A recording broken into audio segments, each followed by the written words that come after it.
नमस्कार, मी Kiran Palkar. Crime diary news channel मध्ये आपले स्वागत आहे. पाहूयात आजच्या ताज्या बातम्या. इचलकरंजी शहरात तब्बल 12,45,000 रुपयांच्या CNC मशिनरी साहित्याची चोरी झाल्याची घटना उघडकीस आली आहे.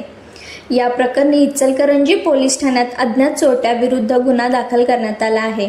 मिळालेल्या माहितीनुसार जुन्या नगरपालिकेसमोरील दुकानगृहातून 10 जूनच्या रात्री ते 11 जूनच्या सकाळच्या दरम्यान अज्ञात चोरट्यांनी हात साफ केला.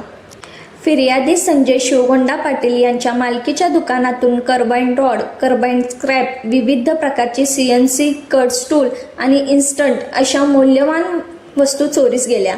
चोरी गेलेल्या साहित्याची एकूण किंमत सुमारे 12,45,000 रुपयांची इतकी आहे. घटनेची माहिती मिळताच पोलिसांनी घटनास्थळी धाव घेत पंचनामा केला. या प्रकरणी भारतीय न्याय संहितेच्या संबंधित कलमानुसार गुन्हा दाखल करण्यात आला असून अज्ञात आरोपींचा शोध सुरू आहे.